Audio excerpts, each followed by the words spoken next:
Вака најчесто изгледаат објавите на електронскиот систем за јавни набавки кога Македонија пат бара фирми на тендер. Речиси на сите има само еден учесник, поредко има по двајца, а вистинска среќа е ако најдете тендер со повеќе понуди. Топ тема на ваша страна истражуваше зошто компаниите немаат понуди до Македонија пат. Дали предпријатието ги штима одредбите на тендерите за да се јават што е можно помалку понудувачи? Зошто се едни исти фирми ги добиваат големите бизниси? Македонија пат е прва на листата државни фирми, должници кај извршителите. Ова за некои е обична информација, но добро информирани извори ја толкуваат поинаку. Една од главните причини поради кои најголем дел од компаниите не сакаат соработка со Македонија пат е токму тоа што никогаш нема да си ги наплатат побарувањата. Пари земаат само оние кои се умилени и по мерка на предпријатието, велат изворите. Начинот за да се дојде до еден понудувач е едноставен. Еве еден едноставен пример. Број на понуди 3. Фирма 1, фирма 2 и фирма 3. Добива фирма 2, од тие има најповолната понуда и ги исполнува одредбите од тендерот. Работата е завршена, исплата од Македонија пат нема. Фирмата 2 никогаш повеќе не учествува на тендери на јавното предпријатие. Пораката е испратена и до останатите понудувачи. Но кој го толерира ова предпријатие? Зошто законите не важат за него? Комората на извршители е организацијата која е добро запознаена со проблемот со ненаплата на пари од Македонија пат. Листата на доверители е огромна, сумата надминува милион евра. Натрупана е со години наназад. Застој има последните години неколку. Застојот трае веќе неколку години. Значи на почетокот 2010-11 одеше бавно со чекање и бавно и на крај застана еве стои со години стабилно, нема проблем. Сега на пример кога имаме предмет со Македонија пат, воопшто не мислиме дали ќе дадат пари. Знаеме нема пари. За да се стигне до оваа ситуација, спорна е една одлука на судовите. Таа гласи вака: за да може да функционира јавното предпријатие, сметката не смее да се блокира. Судовите носат компромисно решение што во пракса се покажува дека не е решение. И со своето решение става праг на сума, вели, сите пари на сметката на ЕПА Македонија пат што се над 500.000 денара, нека се делат како што е редицата во банка стајано. И после тоа неколку пати го зголемија, го повисија тој праг, не знам точно сега колку е. Мислам дека е негде околу 1.200.000 и не е важно. Он знае колкав му е прагот, да речеме 1.000.000 денара. Цело време приливите од државни патишта ќе ги штелува, ќе ги направи по 900.000 да му се.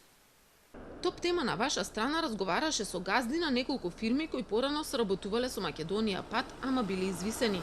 Јавно не сакаат да зборуваат, ама потврдуваат дека никогаш повеќе не би се пријавиле на оглас распишан од фирмата. Оти ризикот е голем, повторно да не си ја наплатат работата.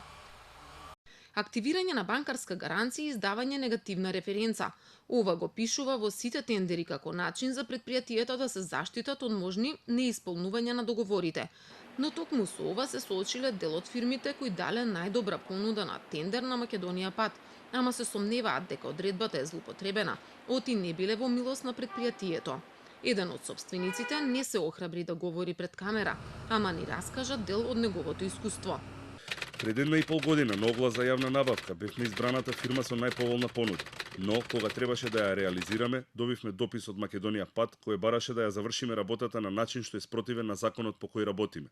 И покрај тоа што му кажавме на предпријатието, таму беа упорни. Се обративме кај министерствата и кај комисиите, но ни одговорија дека се ненадлежни да ни го решат проблемот. Бидејќи одбивме да го исполниме договорот, Македонија пат ја активираше банкарската гаранција со која учествувавме на огласот. Но уште пострашно за нашата фирма е што со ова се активира и негативната референца. Тоа значи блокада за учество на тендери 1 година, што предизвика огромна штета на нашата фирма. Поради лошото искуство, повеќе никогаш не би учествувал на тендер на ова предпријатие.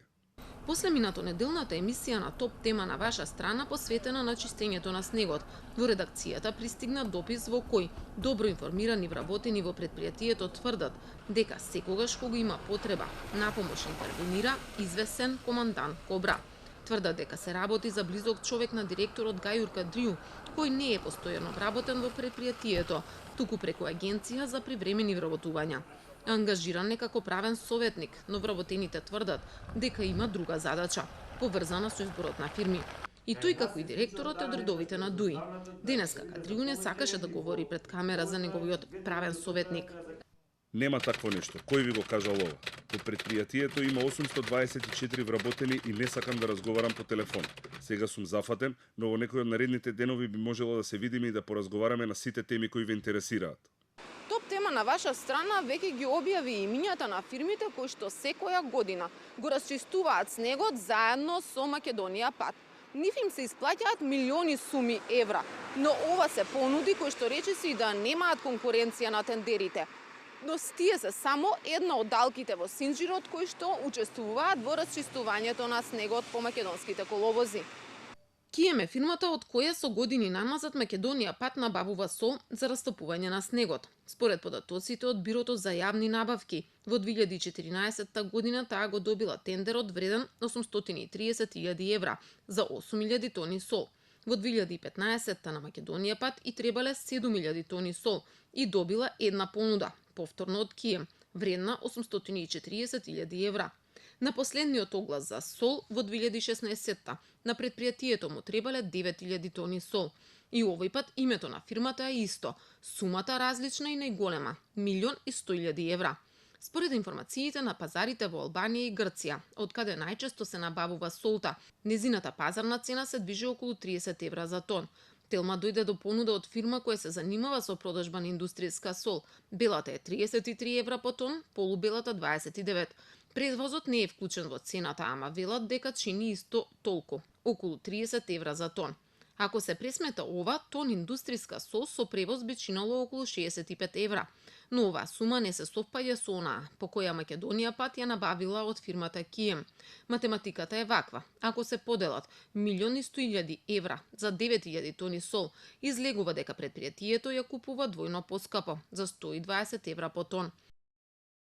Според документите од Централниот регистар, фирмата Кием, која е долгогодишен соработник на тендерите, е основана со влог од 5.400 евра. Регистрирана е во Скопје и нејзина основна дејност е трговија со горива и слични производи. Собственик и управител на фирмата е Јован Марич, но не успеавме да го добиеме за да го прашаме зошто е толку голема цената на солта. Ова е ревизорскиот извештај за Македонија Пат, во кој ревизорите нашле низа забелешки за финансиското работење на ова предпријатие. Од тоа дека фаворизира одредени фирми на тендерите, преку тоа дека им ја бара нивната финансиска и економска состојба што е спротивно на законот, па се до тоа дека јавно не се објавуваат огласите. Ни покрај ваквата состојба, ниту една институција не го истражува случајот Македонија Пат.